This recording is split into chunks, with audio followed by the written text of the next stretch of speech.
Topic जो है domestic electric circuit, series और पैरेलल। तो यूं तो कॉम्बिनेशन दो प्रकार का रहता है, एक सीरीज है, दूसरा पैरेलल है।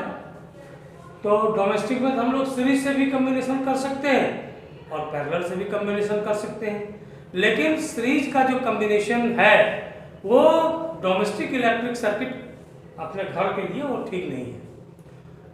और ये जो पैरेलल है, ये पैरेलल ही हम लोगों के लिए ठीक है।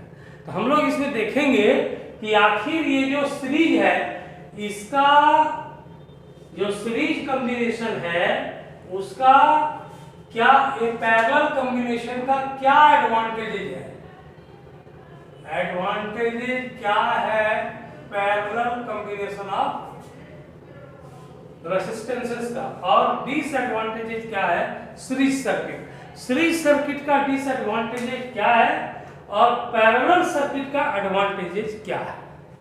एक बात यह है, मान लिया जाए कि कहता है कि ये जो पैरेलल सर्किट रहता है, इसमें अगर एक साथ मान लीजिए कई बल्ब जल रहा है, 10 ठो बल्ब जल रहा है, एक बल्ब अगर ऑफ हो गया तो दूसरे बल्ब पर कोई प्रभाव नहीं पड़ता है।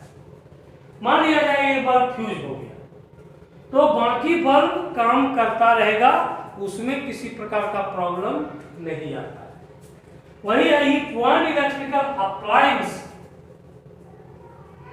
stops working due to some defect, कोई कारण हो गया, then all other appliances keep working normally, तो दूसरा अप्लायंस जो है काम करते ही रहेगा।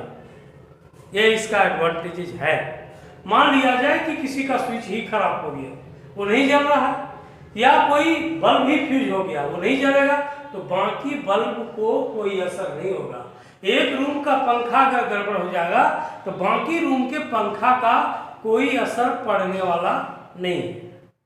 अब है कि पैरेलल कॉम्बिनेशन में प्रत्येक अप्लायंस का अपना स्विच अलग अलग होता है, जिसके चलते अगर एक घर में 5 कमरा है, अगर एक कमरा का बल्ब ऑफ है कोई बात नहीं है, दूसरा कमरा का बल्ब ऑन है कोई बात नहीं है, तीसरा कमरा का बल्ब ऑफ है कोई बात नहीं है, तो सबके लिए सेपरेट स्विच है, जिसके लिए ऑन ऑफ में कोई परेशानी नहीं होती है। तो ये दूसरा एडवांटेज हुआ। और तीसरा एडवांटेज है कि सबको 220 वोल्ट मिलता है प्रत्येक इलेक्ट्रिक अप्लायंस को, जिसके चलते सब प्रॉपर्ली वर्क करता है, सब अच्छा से वर्क करता है, सबको सफिशिएंट वोल्टेज प्राप्त होता है, इसके चलते सबका ब्राइटनेस भी बल्ब का सही रहता है। ये हो गया इसका तीसरा advantage. Each electrical appliance get the same voltage 220 volt as that of the power supply line. तो पावर सप्लाई लाइन से जब वोल्टेज उसका 220 वोल्ट हो जाता है तो वो अपने हिसाब से काम करता है, कहीं कोई प्रॉब्लम नहीं होती है। और ये जो चौथा है कि overall resistance of the household circuit is reduced. Resistance parallel combination में कम रहता है और सीरीज कॉम्बिनेशन में ज्यादा होता है। तो ज्यादा रेजिस्टेंस कम होगा तो करंट फ्लो होगा ज्यादा, रेजिस्टेंस ज्यादा होगा तो करंट फ्लो होगा कम।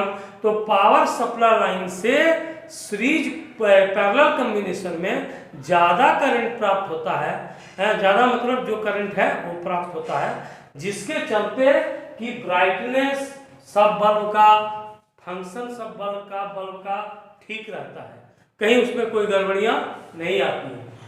और इसका उल्टा अगर हम देखेंगे डिसएडवांटेजेस ऑफ सीरीज सर्किट में, तो अगर एक इलेक्ट्रिकल अप्लायंस अगर स्टॉप्स वर्किंग, काम करना बंद कर देता है, then all other appliance also stops working. अगर एक बल्ब फ्यूज हो गया तो दूसरा बल्ब भले फ्यूज नहीं हुआ है लेकिन काम नहीं करेगा। एक फैन ऑफ हो गया, क्योंकि सारा फैन एक स्विच से है, सारा बल्ब एक स्विच से है, एक जहां गड़बड़ाया पूरा गड़बड़ा जाता है। तो इसको आपको ध्यान में रखना है। दूसरा है आपका, बता रहे हैं हम आपको इसका डिसएडवांटेज। अब हम डिसएडवांटेजेस देखेंगे सीरीज सर्किट का। तो अभी हम चर्चा कर चुके हैं कि अगर एक इलेक्ट्रिकल अप्लायंस काम करना बंद करता है